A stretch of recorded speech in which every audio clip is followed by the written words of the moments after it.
समादरणीय दर्शक महानुभाव नमस्ते। ब्याटल अगेन्स्ट कोभिड-19 को यो अर्को विशेष श्रृङ्खला लिएर उपस्थित छु म विकास आचार्य। दर्शक महानुभाव, कोरोना भाइरस र त्यसले निम्त्याएको प्रभाव, त्यसले निम्त्याएको असरले समग्र विश्व नै यतिखेर ठुलो जन्जालमा परेको छ। यसको कारणले गर्दा हाम्रो दैनिकी प्रभावित बनेको छ भने हरेक क्षेत्रमा यसले असर पारेको छ। विश्वकै अर्थतन्त्रको हिसाब गर्ने हो भने पनि डामाडोलको अवस्थामा छ भने यसले गर्दा सन्तास पनि पैदा गरेको छ। खैर, कोरोना भाइरसको कहर केही दिन यतादेखि विश्वभरि घट्न थालेको छ। निको भएर घर फर्किनेको सङ्ख्या पनि विश्वभरि नै बढ्न थालेको छ। यो कारणले गर्दा विश्वभरि नै अहिले लकडाउनलाई अब खुकुलो पार्नुपर्छ, जनजीवन सहज बनाउनुपर्छ भनेर विश्वभरि नै यो लागेको छ र यो प्रयत्न भइरहेको छ। आजैको मात्रै कुरा गर्ने हो भने पनि स्पेनमा केही हदसम्म लकडाउनलाई खुकुलो पारेसँगै त्यहाँ साइकल लगायतका कुराहरू चलाएर सुरु गरिसकेका छन्, जसको कारणले गर्दा त्यो खुसियाली सुरु गरेका छन्। नेपालमा पनि केही दिन यतादेखि लकडाउनलाई अब खुकुलो पार्नुपर्छ, अवस्था र स्थिति हेरेर त्यो स्थानमा लकडाउनको प्रभाव घटाउनुपर्छ भन्ने तरिकाका बहसहरू चल्न थालेका छन्।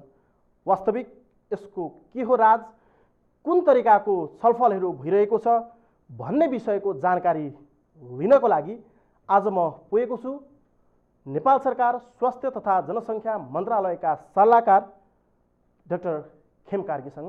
उहाँसँग रहेर आज वास्तवमा यो ल्याइएको रणनीति कस्तो हो, के को लागि हो र यसको प्रभाव कस्तो हुन्छ भन्ने विषयमा छलफल गर्नेछु। डाक्टर साहब, तपाईँलाई कार्यक्रममा स्वागत छ। नमस्कार, धन्यवाद। डाक्टर साहब, जस्तै कि केही दिन यतादेखि यो रणनीतिहरू बन्ने क्रम जारी छ, जुन गृह मन्त्रालय मातहतमा रहेर यो बनिरहेको छ रणनीति।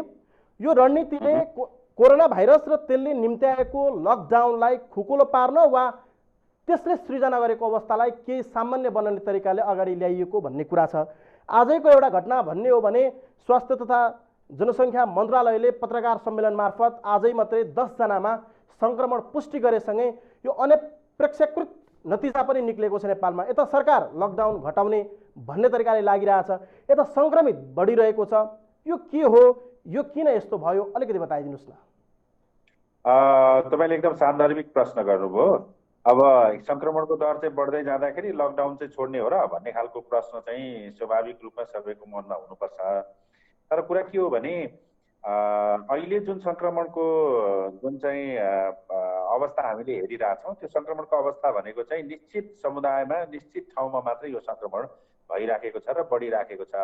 र त्यो चाहिँ एकदमै कन्सन्ट्रेट टाइपको हामीले क्लस्टर इपिडेमिक भन्छौँ। हामीले एउटा क्लस्टरमा यो देखिराखेको छ र हाम्रो देशमा देखिएको जति पनि कोरोना भाइरसको सङ्क्रमण छ, त्यो सङ्क्रमण चाहिँ एकदमै विदेशबाट आएको व्यक्तिहरूसँग अथवा उहाँहरूको संसर्गमा भएको व्यक्तिहरूसँग मात्रै अहिले देखिएको हुनाले अहिले एकदमै यो हाम्रो महामारी अथवा समुदाय स्तरमा फैलिएको भन्ने अवस्था होइन, एक कुरा। दोस्रो कुरा चाहिँ के छ भने लकडाउनलाई हामीले खुकुलो बनाउने हो, लकडाउनलाई चाहिँ पुरै रिलिज गरेर अब लकडाउन चाहिँ अन्त्य भयो भन्ने होइन।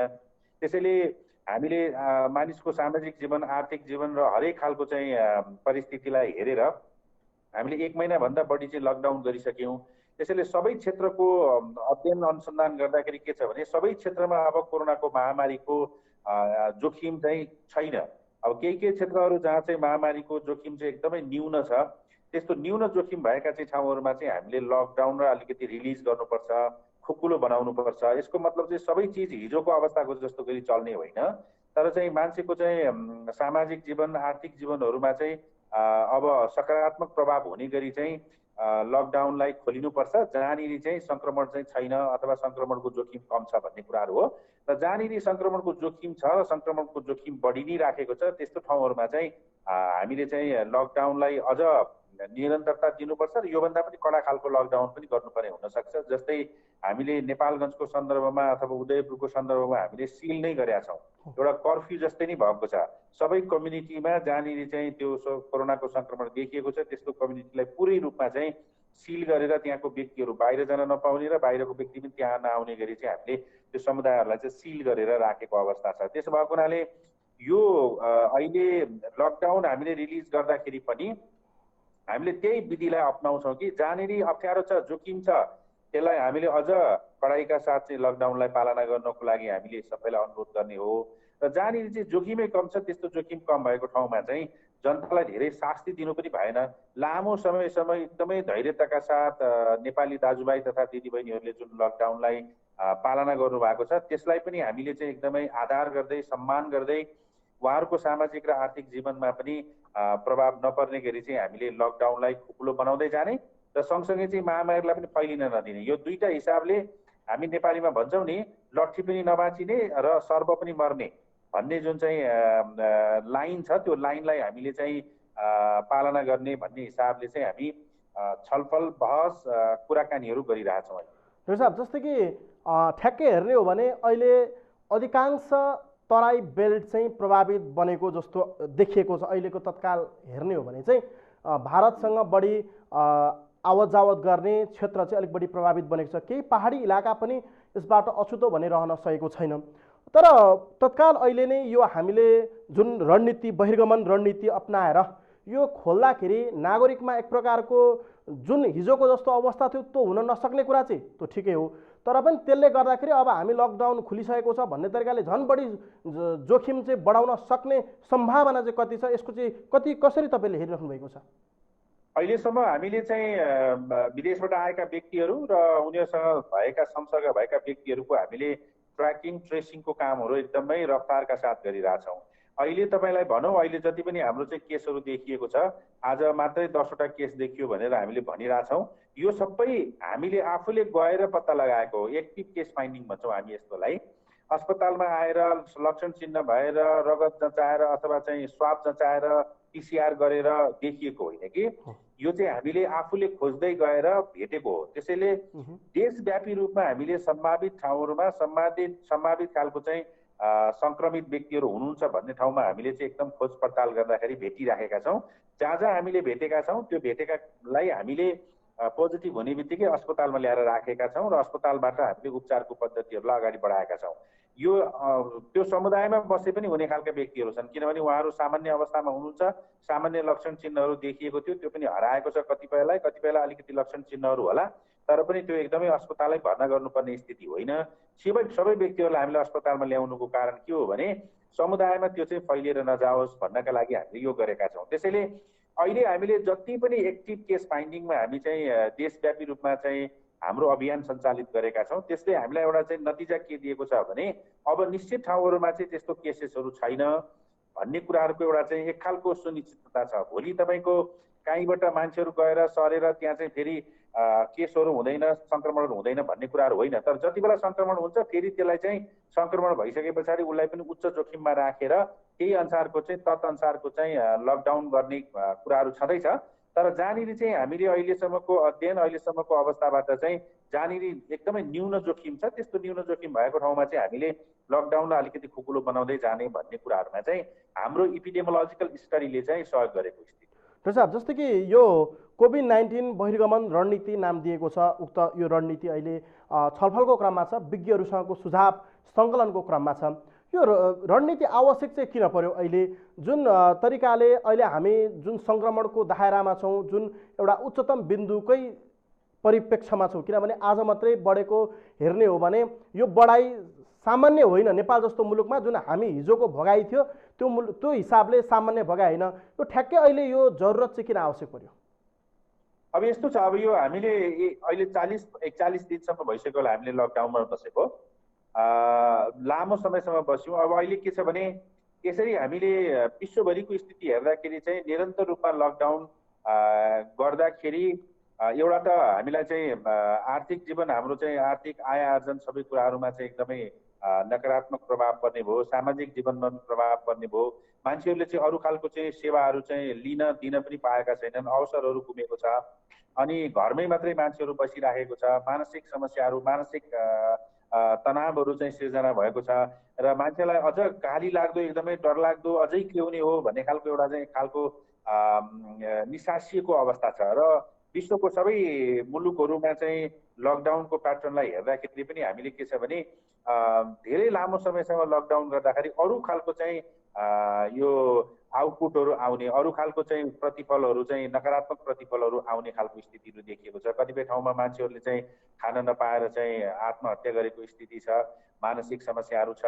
त्यो मात्रै नभएर चाहिँ अब जस्तो सुत्केरी गराउनु पर्ने आमाहरू चाहिँ सुत्केरी गराउन पाउनु भएको छैन, गर्भवती जाँच गराउन पाउनु भएको छैन, खोपको निरन्तरता नभएको कारणले गर्दा कतिपय ठाउँमा डिजिजहरू आउटब्रेक भइराखेको छ, सर्भिसेसहरू चाहिँ एकदमै सर्भिसको चेनहरू चाहिँ ब्रेक भएको छ। त्यसैले यो सबै चिजहरूलाई हेर्दाखेरि र यतापट्टि जोखिमको अवस्थालाई हेर्दाखेरि जोखिम चाहिँ हाम्रो वास्तवमा घट्दै गएकै हो। हिजो हाम्रो चाहिँ अस्पतालहरू तयारी थिएन, स्वास्थ्य कर्मीहरू तयारी थिएनन्, हाम्रो चाहिँ व्यक्तिगत यो सुरक्षाको सामानहरू हामीले पर्सनल प्रोटेक्टिङ इक्विपमेन्ट्सहरू एकदम कम थियो। अहिले हामीले चाहिँ धेरै पर्सनल प्रोटेक्टिङ इक्विपमेन्ट्सहरू चाहिँ मौजात गरिसकेको अवस्था छ र अस्पतालहरूलाई तयारी गरेको, स्वास्थ्य कर्मीहरूलाई तयारी गरेको अवस्था भएको हुनाले हिजोको अवस्थाभन्दा हामी अलिकति चाहिँ सहज अवस्थामा छौँ र केही फाटफुट त्यस्तो घटनाहरू भइहाल्यो भने पनि हामी चाहिँ नियन्त्रण गर्न सक्ने खालको अवस्थामा हामी पुगेका छौँ। त्यसो भएको हुनाले हामीले निरन्तर रूपमा लकडाउन गरेर यो रोगसँग त हामी रोगबाट त जित्दैनौँ। त्यसैले हामीले के हो भने अब चाहिँ खतराको बिन्दुबाट तल झरिसके पछाडि हामीले सामाजिक जीवनलाई पनि सामान्यकरण गर्दै लिएर जाने र सँगसँगै चाहिँ अब यो महामारी चाहिँ नियन्त्रण पनि गर्दै जाने भन्ने खालको नीतिबाट हामी अगाडि बढ्न लागेको हो, जसले गर्दाखेरि चाहिँ मानिसको जीवन चाहिँ एकदमै सामान्यकरण हुँदै जान्छ र अहिले जति पनि एकदमै भय त्रास एकदमै डरलाग्दो भएको छ नि यो कोरोना, त्यो पनि बिस्तारै हट्दै जान्छ भन्ने हिसाबले पनि हामीले यो लकडाउनलाई अलिकति खुकुलो बनाउनुपर्छ भन्ने रणनीतिमा हामी छौँ। जय साहब, जस्तो कि यो घट्ने भन्ने कुरामा त जस्तै कि सङ्क्रमण केही दिन यतादेखि हामी हेरिरहेको छौँ, विश्व तथ्याङ्क हेर्ने भने केही मात्रामा घटिरहेको छ भने निको हुने प्रतिशत पनि तीव्र रूपमै बढेर गएको छ। जुन अहिले तपाईँहरू विज्ञहरूसँग छलफलमा हुनुहुन्छ, विज्ञहरूले पनि सुझाव पनि दिइराख्नु भएको छ भनेपछि हामी निश्चिन्त हुन सक्ने अवस्था कहाँ रह्यो भने अब जुन अस्ति थपेको 10 दिनको जुन लकडाउन थियो, अबको 25 गतेदेखि उता चाहिँ लकडाउन आंशिक रूपमा घट्छ भन्ने कुरा चाहिँ हामी ढुक्क हुँदा भयो नागरिकहरू, त्यसो भए होइन त? त्यो चाहिँ निश्चित रूपमा भयो, तर कहाँ कसरी गर्ने भन्ने कुरा चाहिँ हामी अझै पनि एक्सर्साइज गर्दैछौँ। हामीले विभिन्न मन्त्रालयहरूमा यो छलफल भइरहेछ, विभिन्न विज्ञहरूसँग छलफल भइरहेछ होइन, र कुन जिल्लाहरूमा कसरी चाहिँ लकडाउनलाई खुकुलो बनाउने, कति स्तरको खुकुलो बनाउने भन्ने कुराहरूमा हामी क्याटेगोरिकली छलफल गर्दैछौँ। के गतिविधिहरूलाई कसरी गर्ने, उदाहरणको लागि चाहिँ अब बजारको व्यवस्थापन गर्नु पर्यो भनेपछि बजारमा के कुराहरू चाहिँ गर्ने होला, के कुरा गर्ने के कुरा नगर्ने भन्ने खालको ढङ्गले हामीले चाहिँ यो एकदमै विस्तृतमा कार्ययोजना बनाएर उच्च स्तरीय समितिलाई दिनुपर्छ भन्ने हिसाबमा चाहिँ विभिन्न ठाउँमा विभिन्न समितिहरूमा यो छलफलहरू भइरहेको अवस्था हो। त्यसैले कहाँ कस्तो खालको चाहिँ लकडाउनको मोडालिटी हुन्छ भन्ने कुरा चाहिँ अहिले भन्न सकिँदैन, तर स्वाभाविक रूपमा अहिलेको लकडाउन चाहिँ मोडिफाइड हुन्छ भन्ने कुरा चाहिँ निश्चित कुरा नै हो। भनेपछि जस्तै कि केही दिन यता यो समाचार पनि आइरह्यो कि समग्र रहेका जिल्ला प्रशासनहरूले चाहिँ के एउटा सूचना निकाले त भन्दाखेरि अत्यावश्यक कुराहरू बाहेक अन्यलाई चाहिँ पास अनिवार्य लिनुपर्ने, अत्यावश्यक कुराहरूले चाहिँ जुन अगाडि पास लिनुपर्ने व्यवस्था थियो त्यो पास चाहिँ अब लिनु नपर्ने, जुन खाद्यान्न सञ्चार लगायत अन्य कुराहरूले नलिनुपर्ने अवस्था भन्ने तरिकाले यो आयो।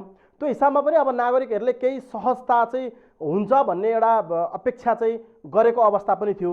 योभन्दा अगाडि हामीले जुन यो टेस्टिङ र ट्रेसिङको विषयमा तपाईँसँग अन्तर्संवाद गर्दा पनि 25 गतेदेखि उता चाहिँ खोल्न सकिने सम्भावनाहरू चाहिँ बढिरहन सक्ने भन्ने कुरा गर्नुभयो।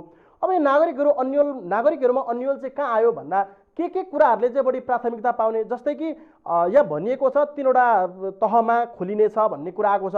अहिले त्यो तपाईँले ब्रिफिङ पनि गर्नुहुनेछ, जहाँ कि पूर्ण रूपमा लकडाउन त नखोलिने नै होला, तर पनि त्यहाँको जनजीवन चाहिँ कस्तो तरिकाले अगाडि बढ्नेछ त, कि अस्तिकै जस्तो जुन अहिलेसम्म नदेखिएको ठाउँमा चाहिँ अस्तिकै जस्तो तरिकाले सहज होला कि वा के चल्न पाउने हो, यो विषयमा पनि केही होमवर्कहरू त भइरहेको होला नि? पक्कै पनि। जस्तो हामीले चाहिँ अहिले सोचिराखेको कुरा के हो भने कोरोनाको सङ्क्रमण त एक व्यक्तिबाट अर्को व्यक्तिमा सर्ने भनेको त भिडभाडबाटै सरेको छ। जस्तो मलाई सङ्क्रमित भएँ भने मैले चाहिँ अरू मान्छेहरूलाई चाहिँ मेरो थुप्रो छिटाहरूबाट सरिरहेको छ। त्यसैले 1 मिटरको डिस्टेन्समा बस्ने भन्ने कुरा पनि त्यसको साइन्स पनि त्यही हो। त्यसैले हामीले चाहिँ ठुल्ठुलो जमघट हुने, भेला हुने त्यस्तो खालको कुराहरूलाई चाहिँ हामी एकदमै ग्रिन जोनमा भए पनि अहिले केही समयसम्म नियन्त्रण गर्नुपर्छ भन्ने मान्यतामै छ। जस्तो उदाहरणको लागि चाहिँ हामीले स्कुलहरू भयो, कलेजहरू भयो, रेस्टुरेन्टहरू भयो, अथवा चाहिँ यो सभा सम्मेलनहरू, विवाह भोज भतेरहरू, यस्तो कुराहरूलाई चाहिँ हामीले चाहिँ केही समयसम्म रोक्नै पर्छ भन्ने कुरा नै छ। र अर्को कुरा चाहिँ अब सार्वजनिक बसहरू जहाँ चाहिँ 100जना 150जना मान्छेहरू चाहिँ चढेर हिँडिराखेको, भिडभाडमा हिँडिराखेको कुराहरू छ, त्यस्तो भिडभाडलाई चाहिँ हामीले अहिले पनि नियन्त्रण गर्नुपर्छ भन्ने नै छ। अब त्यसो भएको हुनाले सार्वजनिक गाडीहरूलाई पनि हामीले एकदमै नियन्त्रित ढङ्गले इन्स्ट्रक्सन एकदमै कसरी चल्ने भन्ने कुराहरूको चाहिँ एउटा गाइडलाइन बनाएर मात्रै चाहिँ अब सार्वजनिक बसहरू अथवा चाहिँ सार्वजनिक गाडीहरू पनि एउटा शर्तमा मात्रै चलाउने कि ट्याक्सीहरू चलाउँदाखेरि पनि हामीले चाहिँ 1जना 2जना भन्दा बढी व्यक्ति चाहिँ नरहने गरी चाहिँ चलाउने कि अब हाम्रो चाहिँ बसहरू त सामान्यतया बसहरू त सबै निजी क्षेत्रको बसहरू छ। अनि हामीले चाहिँ बस सञ्चालकहरू पनि प्लस चाहिँ बसमा चल्ने व्यक्तिहरू पनि हामीलाई के छ भने हतार भएको हुन्छ बसमा चढ्नेहरूलाई, र सञ्चालकहरूलाई पनि अलि धेरै मान्छे लान सकियो भने चाहिँ अलिअलि पैसा आउँछ भन्ने हुन्छ। त्यसो भएको हुनाले त्यसले चाहिँ अब हामीले बसहरूलाई चाहिँ एकदम खुल्लम खुल्ला छोडिदिउँ भने त्यसले चाहिँ भिडभाड गराउने र एकजना मात्रै व्यक्ति सङ्क्रमित भयो भने त्यो होल बसको मान्छेहरूलाई चाहिँ सङ्क्रमित गराउने खालको स्थिति हुन्छ। त्यसैले अब हाम्रो शर्तहरू मान्ने खालका चाहिँ सार्वजनिक यातायात भयो भने, हाम्रो शर्त मान्ने चाहिँ विमानहरू भयो भने तिनीहरूलाई चाहिँ हामीले चाहिँ केही हदसम्म चाहिँ खुकुलो बनाउने कि भन्ने कुराहरू पनि छलफल गरिरहेछौँ। त्यो लेभलसम्मको छलफल गरिरहेछौँ। होइन भने चाहिँ सामान्यतया चाहिँ मान्छेहरूको भिडभाड बढी हुने, जमघटहरू बढी हुने खालका कुराहरूदेखि बाहेक अरू चाहिँ जस्तो सामान्य मोटरसाइकलमा 1जना चढेर जाने, अनि कारहरूमा 1जना 2जना मान्छेहरू चढेर जाने, अनि अफिसहरू खोल्ने, अफिसहरू खोल्दाखेरि पनि अलि 8-10जना 15-20जना चाहिँ मान्छेहरू स्टाफहरू हुनुहुन्छ भने उहाँहरूलाई अफिसले चाहिँ गाडीको व्यवस्था गर्ने, बिहान जान र बेलुका आउनलाई गाडीको व्यवस्था गर्ने, किनभने सार्वजनिक गाडीहरू चलेन भने त स्टाफहरू कसरी आउने। उद्योग धन्दाहरू पनि निश्चित मान्छेहरूलाई चाहिँ उसले उद्योगको परिसरभित्रै चाहिँ राखेर अनि उद्योगहरू सञ्चालन गर्न सक्ने खालको छ भने त्यस्तो उद्योगहरू सञ्चालन गर्ने, कन्स्ट्रक्सनको कामहरूलाई निरन्तरता दिने आदि यस्ता कुराहरूमा हामी छलफल गरिरहेछौँ। कृषिका कामहरूलाई हामीले कसरी व्यवस्थित गर्ने, कृषि कर्महरूमा त खासै जोखिम छैन, त्यस कारणले गर्दाखेरि कृषि कर्महरूलाई पनि कसरी चाहिँ अगाडि बढाउने भनेर यसको चाहिँ हरेक क्षेत्रमा के गर्यो भने चाहिँ कुन कुन तहमा जोखिमको तह हेरेर के गर्ने के नगर्ने भन्ने हिसाबले चाहिँ एउटा चाहिँ यो डिटेल विस्तृत कार्यविधि बनाउनुपर्छ भनेर हामी लागि नै रहेछौँ र विभिन्न कोणबाट यसको छलफल, यसको चाहिँ फाइदा बेफाइदाहरू हेरेर त्यसलाई चाहिँ हामीले चाहिँ निर्गोलमा पुर्याएर 25 गतेभन्दा अगाडि नै उच्च स्तरीय समितिमा चाहिँ यो पुग्ने गरी हामीले काम गरिरहेको अवस्था छ। डाक्टर साहब, जस्तै कि काठमाडौँको एउटा इक्जाम्पल लिने हो भने काठमाडौँमा केही दिन यतादेखि शून्य अवस्थामा कोरोना सङ्क्रमितको बिरामी रहे पश्चात यहाँ अहिले 1जना पनि कोरोना सङ्क्रमित बिरामी हुनुहुन्न। अब वर्गीकरण कसरी हुन्छ, कस्तो आधारमा, कस्तो तरिकाले, कुन मोडालिटीले चाहिँ यो उसको वर्गीकरण गरिन्छ र तपाईँ यसमा पर्नुभयो यो हिसाबमा चाहिँ तपाईँ पूर्ण रूपमा लकडाउन, तपाईँ यसमा पर्नुभयो तपाईँ आंशिक लकडाउन, तपाईँ यो तपाईँको इलाका वा तपाईँको यो प्रदेश यो स्थानमा पर्यो तपाईँ यो तरिकाले भन्ने छुट्याउने आधार चाहिँ के हुन सक्लान्? अब आधार चाहिँ हामीले 4-5वटा कुराहरूमा हामीले आधार बनाइरहेको छौँ। एउटा कुरा चाहिँ के छ भने सङ्क्रमण भएका व्यक्तिहरू नै कति छन्, सङ्क्रमण छ कि छैन, कति दिनदेखि छैन। जस्तो चाहिँ तपाईँको चाहिँ सङ्क्रमण चाहिँ अब ल 1 महिना 1.5 महिनादेखि नै त्यो एरियामा सङ्क्रमण छैन भने त अब सङ्क्रमण हुने खालको सम्भावनाहरू कम हुन्छ। तर सङ्क्रमण चाहिँ छैन तर 7 दिनदेखि मात्रै सङ्क्रमण छैन भनेर भन्यो भने त अझै पनि सङ्क्रमण बढ्ने ठाउने खालको जोखिम हुन्छ। त्यसैले सङ्क्रमणको अवधि कहिलेदेखि सङ्क्रमण छैन भन्ने कुरा पनि एउटा हुनसक्छ। सङ्क्रमण भएका व्यक्ति, सङ्क्रमणको अवधि, त्यस पछाडि चाहिँ त्यहाँको चाहिँ स्वास्थ्य संस्थादेखि लिएर स्वास्थ्य कर्मीहरूको तयारी र अब त्यस पछाडि यो मान्छेहरूको चाहिँ भिडभाड हुन सक्ने खालको सम्भावना कति छ र साँच्चै नै यो चाहिँ के सेवाहरू चाहिँ खोल्नै पर्ने खालको आवश्यकता हो। यी सबै चिजहरूलाई चाहिँ राखेर हामीले म्याट्रिक्समा बनाएर अनि त्यसको आधारमा चाहिँ सर्टेन चाहिँ त्यसको वेटेज दिएर हामीले ल यो चाहिँ ग्रिन जोनमा राख्ने, यो चाहिँ येल्लो जोनमा राख्ने, यो चाहिँ रेड जोनमा राख्ने अथवा वर्गीकरण उच्च मध्यम र चाहिँ न्यून खालको चाहिँ जोखिम भएको भनेर वर्गीकरण गर्ने गरी हामी त्यो क्राइटेरियाहरू पनि बनाइरहेका छौँ। त्यसैले त्यो क्राइटेरियाहरूमा हामीले विभिन्न विषयहरू र मुख्य कुरा त के छ भने सङ्क्रमण भएका व्यक्तिहरूको र विदेशबाट फर्किएका व्यक्तिहरू, जस्तो विदेशबाट आएका व्यक्तिहरू नै अहिले हाम्रो चाहिँ सङ्क्रमण हुने प्रमुख व्यक्तिहरू रहेको हुनाले विदेशबाट आएका व्यक्तिहरू कति छन्, कहिले आएका हुन्, र कहाँ कहाँ लोकेसनमा कहाँ कहाँ बसेका छन्, यस्तो चिजहरूलाई पनि हामीले चाहिँ मध्यनजर राखेर चाहिँ यो वर्गीकरण गर्ने कुराहरूमा हामी लागेका छौँ। जस्तो कि वर्गीकरणको हिसाबमा हेर्ने भने त तीनवटा क्याटेगोराइजमा जुन रातो, हरियो र पहेँलो वर्गीकरण गर्ने भन्ने कुरा तपाईँले जुन गर्नुभयो, जस्तै काठमाडौँमा केही, जस्तै कि मैले एउटा उदाहरण मात्रै लिएँ, काठमाडौँ अहिले कोरोनाको बिरामीबाट मुक्त छ, ज्यारो अवस्थामा छ। हिजो थियो, आज निको भएर घर फर्किसके पश्चात अहिले 0 छ। अब काठमाडौँले कुन वर्गीकरण पाउने हो र काठमाडौँको सहजता कस्तो हुन्छ? एउटा एक्जाम्पल मात्रै, एउटा उपत्यका मैले एक्जाम्पल मात्रै लिएँ, यसको सहजता कस्तो होला? अब यो के छ भने काठमाडौँ चाहिँ एकदमै घना बस्ती भएको सहर भएको हुनाले हामीले, मैले अघि भने नि क्राउड कति छ भन्ने कुरा पनि हाम्रो एउटा चाहिँ आधार बनाउनुपर्छ भन्ने हिसाबले हामीले घना बस्ती भएको छ। विदेशबाट आएका व्यक्तिहरूको पनि समूह एकदम धेरै समूहहरू चाहिँ यही उपत्यकाभित्र नै छ। अहिले हामीलाई चाहिँ सङ्क्रमणको हिसाबले चाहिँ सङ्क्रमित एकदम एक्टिभ केसेसहरू छैनन्, तर चाहिँ हिजो चाहिँ सङ्क्रमित व्यक्तिहरू यहाँ हुनुहुन्थ्यो। त्यसो भएको हुनाले हामीले चाहिँ यसलाई अब अहिले उदाहरणको लागि चाहिँ काठमाडौँलाई हामी चाहिँ अब ग्रिनमा राख्ने भनेर भन्दाखेरि अलिक बढी नै जोखिम हुन्छ कि भन्ने हिसाबले चाहिँ हामीले सोचिराखेको। अब येल्लोमा राख्ने, अनि येल्लोमा राखियो भने के कुराहरू चाहिँ सुविधा दिने भन्ने कुराहरूको बारेमा पनि हामीले चाहिँ सोचिराखेका छौँ। त्यसैले दुईटा कुरा चाहिँ अहिले हामीले छलफल गरिराखेको। एउटा चाहिँ हरेक जिल्लाको त्यहाँको वास्तविक अवस्था के छ भन्ने कुराहरू चाहिँ जिल्लाका साथीहरूलाई थाहा हुने भयो, प्रदेशको साथीहरूलाई थाहा हुने भयो, स्थानीय सरकारलाई थाहा हुने भयो। त्यसैले स्थानीय सरकारको पनि संलग्नता यसमा चाहिँ हुनुपर्छ।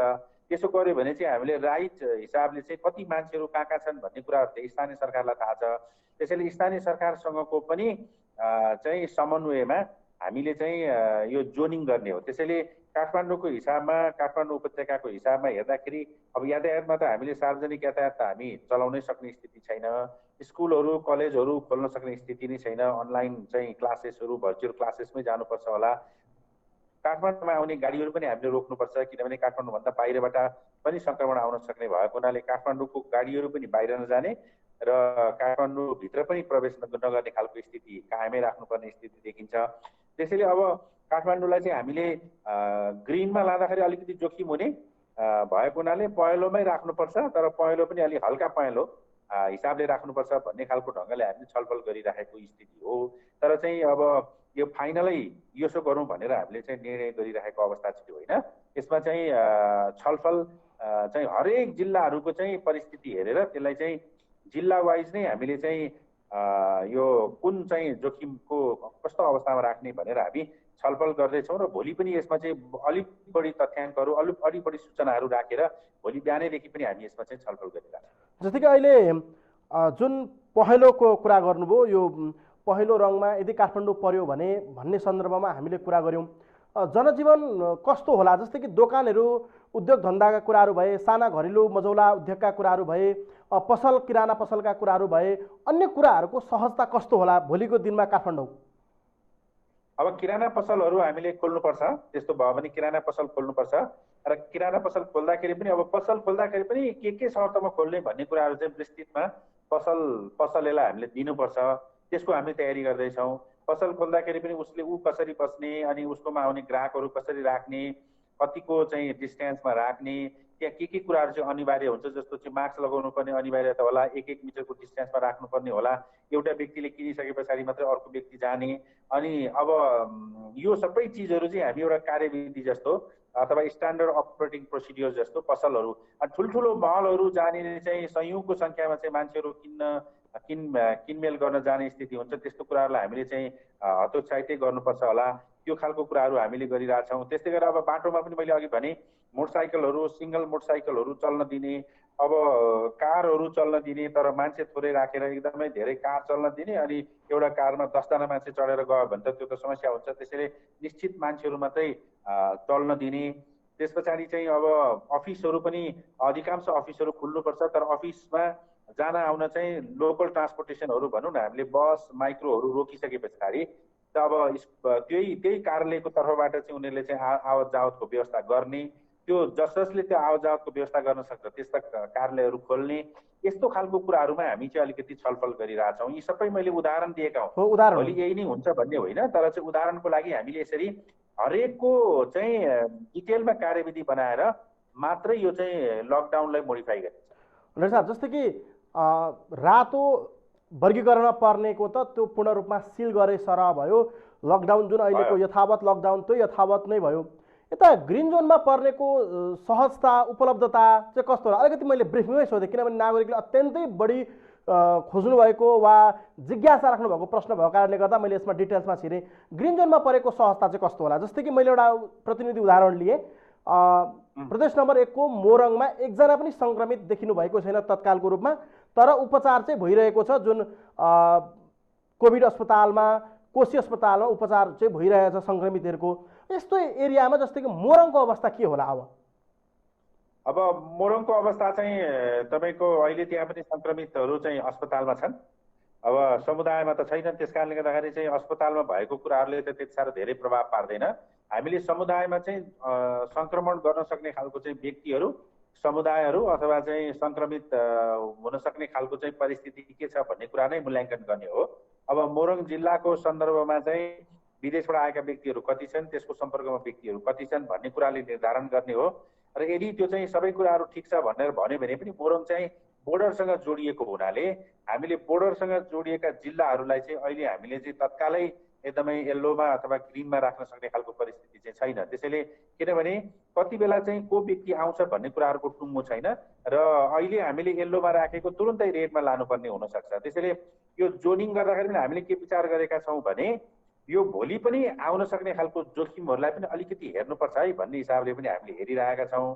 र अर्को चाहिँ कुरा के हो भने अहिले ग्रिनमा भएको चाहिँ भोलि जोखिममा आउने बित्तिकै येल्लोमा जान सक्ने, येल्लो रेडमा जान सक्ने, अथवा रेड भएको ठाउँ पनि अब सबै क्लिन भयो भने त हाम्रो चाहिँ येल्लोमा आउन सक्ने, ग्रिनमा आउन सक्ने गरी अलिकति फ्लेक्सिबल मोडालिटिजमा चाहिँ हामी जानुपर्छ भन्ने छ।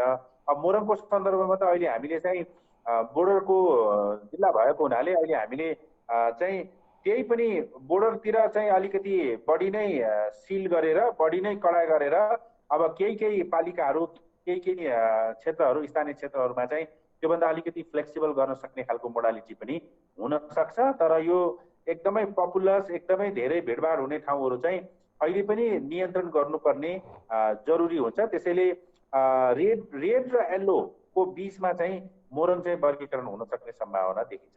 जस्तै कि हामीले सरसरी बुझ्दा के पनि बुझ्न सकिने अवस्था रह्यो भने स्थानीय पालिका, प्रदेश, सङ्घ, यो तीनटा जुन सरकार, तीन तहको सरकार छ, तहगत रूपमा जस्तै कि स्थानीय सरकारले पनि आफ्नो क्षेत्रको विषयमा चाहिँ जानकारी गराएपछि त्यो क्षेत्रमा सहज हुने कि भन्न सक्ने पनि अवस्था चाहिँ यो रणनीतिमा उल्लेख चाहिँ छ।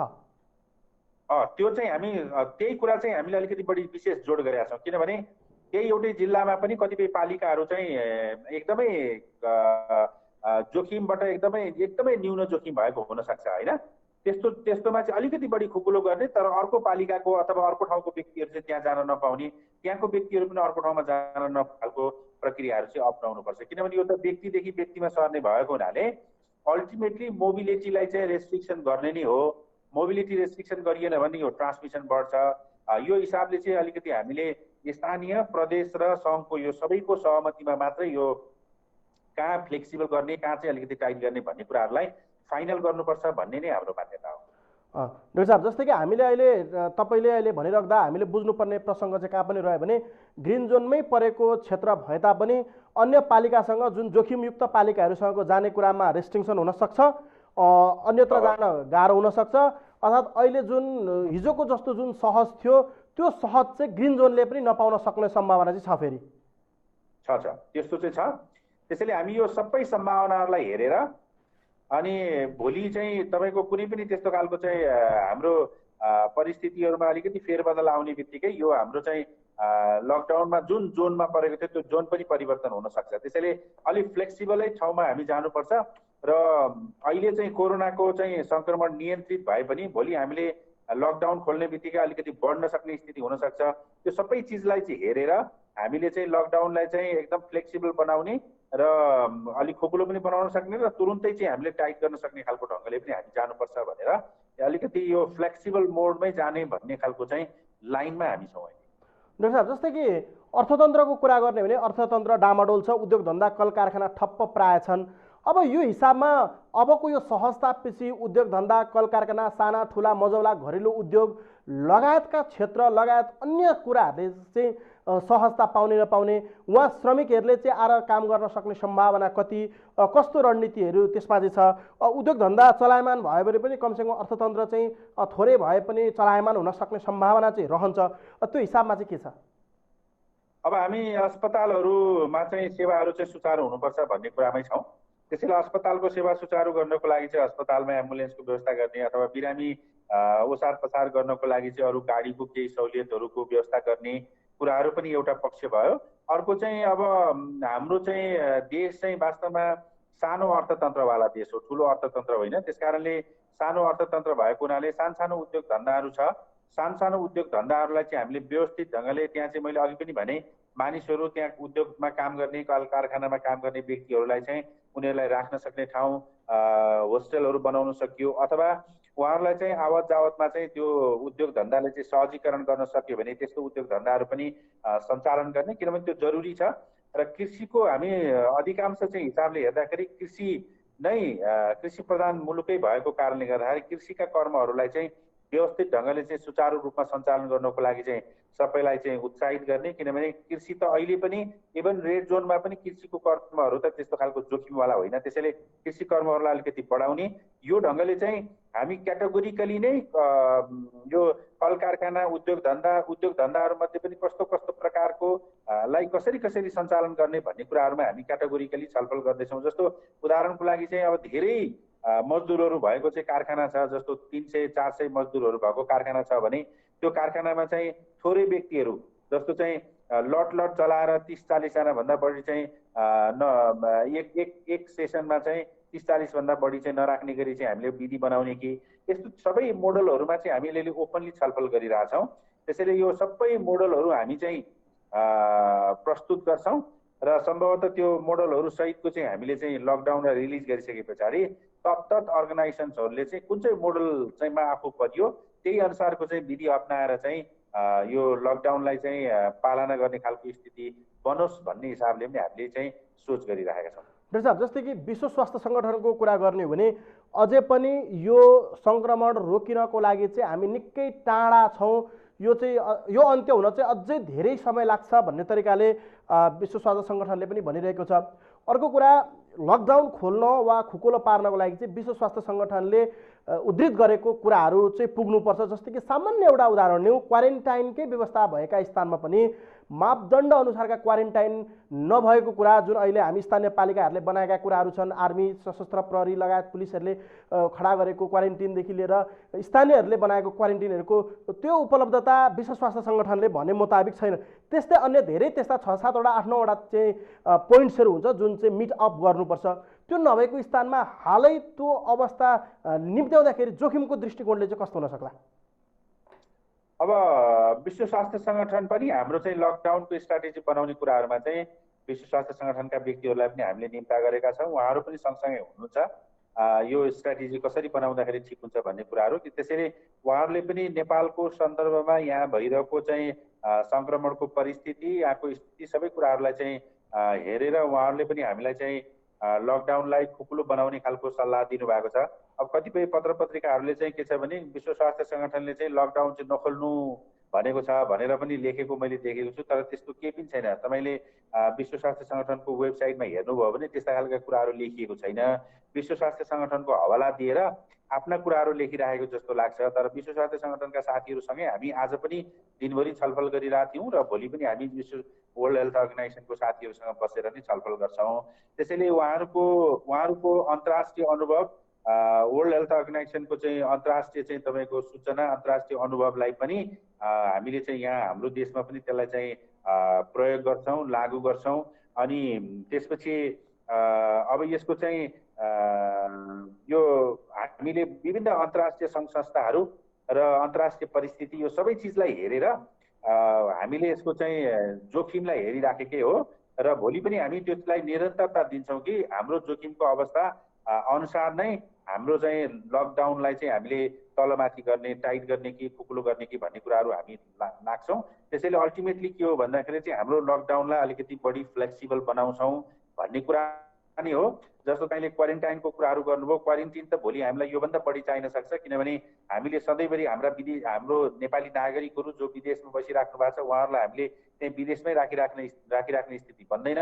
त्यसो भएको हुनाले उहाँहरूलाई हामीले चाहिँ क्रमशः सहज ढङ्गले हामीले चाहिँ धान्न सक्ने गरी हामी बिस्तारै बिस्तारै उहाँहरूलाई चाहिँ नेपाल भित्रिन अनुमति दिनुपर्छ। र त्यो अनुमति दिनु भनेको ल्याएर क्वारेन्टिनमा राख्ने हो र क्वारेन्टिनबाट चाहिँ उहाँहरू चाहिँ सङ्क्रमित हुनुहुन्न भन्ने भएपछि मात्रै घर जाने हो।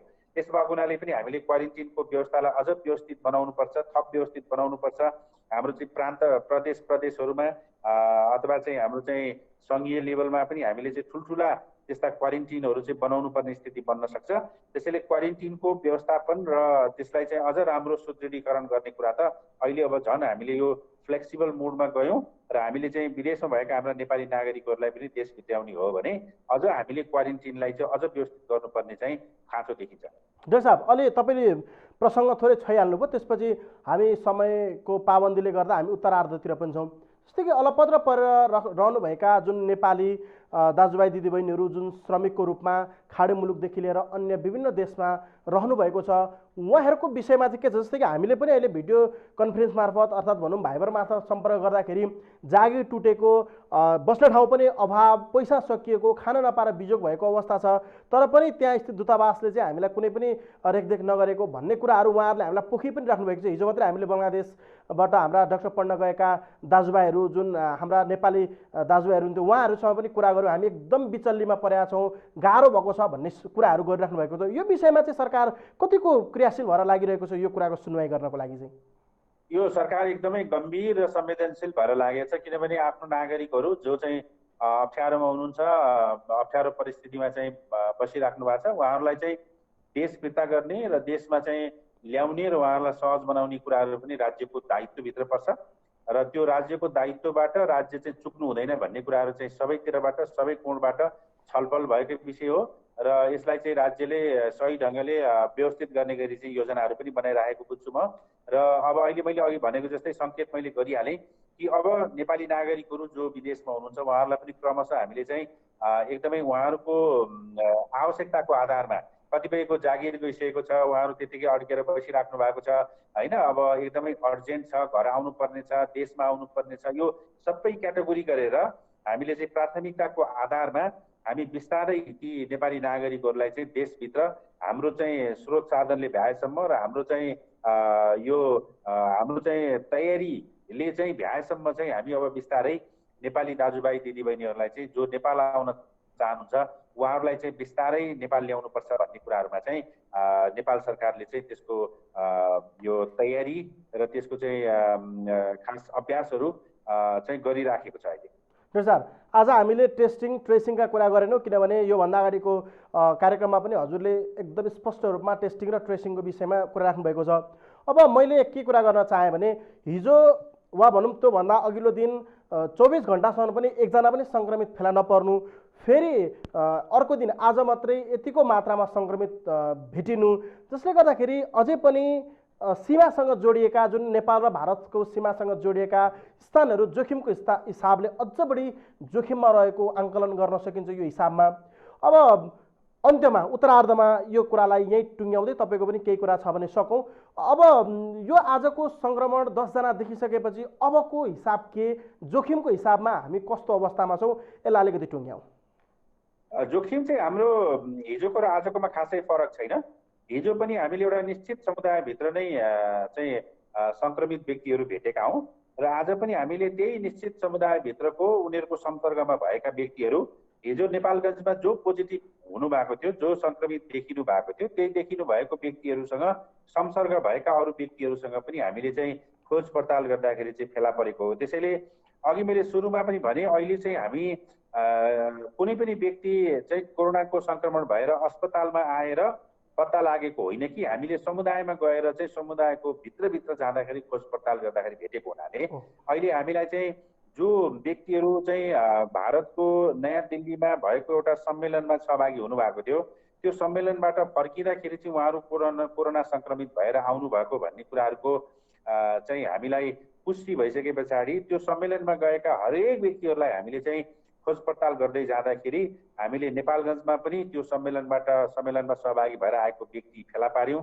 र उहाँलाई टेस्ट गर्यौँ, उहाँ पोजिटिभ हुनुभयो। त्यस पछाडि उहाँको संसर्गमा भएका अरू व्यक्तिहरूलाई पनि चाहिँ हामीले टेस्ट गर्दाखेरि पोजिटिभ आएको हो। त्यसैले सङ्क्रमणको यो जोखिमलाई हेर्दाखेरि हामी हिजोको र आजकोमा केही पनि फरक परेको छैन।